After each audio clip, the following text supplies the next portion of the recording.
Hello everyone, my name is Mirosliana. I'm from class C and my student's number is 1821222089.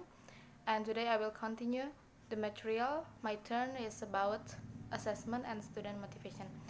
So, is it related to each other about the assessment and student motivation? Of course, it's directly related because it's kind of what teacher and how teacher did for doing the assessment and what the impact to the student itself. As we know that assessment is not only summative, like the end of the course, but it's kind of part of formative assessment while learning and teaching process. So how the teacher can make a good euphoria while did the assessment, and it will impact to student motivation in learning and in learning process, of course. And this is three main aspect of assessment highlight. So this is highlight the relationship between assessment and motivation. So in this point, it kind of related to the materials we have already learned before. It's if I'm not wrong, it's we learned about this in the second week. This is about the aspect of assessment. So the first one is clear. The assessment need to be clear. I think it part of the alignment. And the second one is focused. So the test should be focused. Could be in the on the track. It's not out of the topic. And the third is applicable. The fourth is consistent. It's part of reliability and timely. It's kind of the effectiveness and the efficiency. Point number 2 is assessment address individual students' need. So each individual has their differences. Of course, we know that the first one is recognition of individual differences. As a teacher, we should be able to know that every human born differently, and it could be being the teacher should be consider about this one. And the second one is acknowledgement of students' unique prior knowledge, and like what I said, because human is very different, and include their prior knowledge or background knowledge before they come to the class. It could be they have different experience. And the next is use of self-assessment. It's kind of reflection.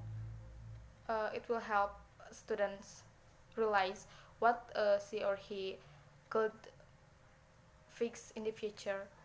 And engagement of self-directedness, setting goals of the learning. And number 3 is assessment and motivation engage students. So assessment and motivation engage students by making assessment real, contextual of students, and offering choices in assessment, tasks, tools, procedures.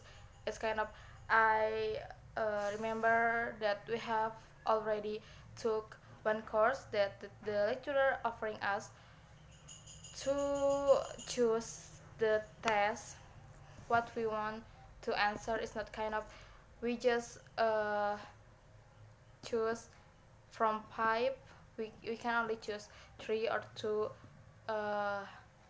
3. It's 3 question to answer, and I think it's make the assessment feel easy. And yeah, it kind of we comfort with our answer because it's kind of we know that it's our zone. And the last is including the student in assessment process. So the process needs to be transparent. The student will know that the assessment process from the first until the last. And for the next is the topic is related to assessment, learning, and self-determination. So this is kind of the self-determination, but there are several motivation that we have already know, maybe, and it's kind of we have three theories of motivation. The first one is intrinsic motivation, the second one is extrinsic motivation, and a motivation. Exactly, in the book they has four type of motivation, but I still it makes me confused because in extrinsic motivation has two types. Then I think it's kind of um, what is it non-self and self-determination extrinsic, but I will explain these three first. The first one is intrinsic motivation. This is means that motivation that makes one feel engaged in an activity. So this is come from the student itself. It's kind of the internal motivation. They just doing the activity for personal satisfaction. It means that they don't expect anything in return.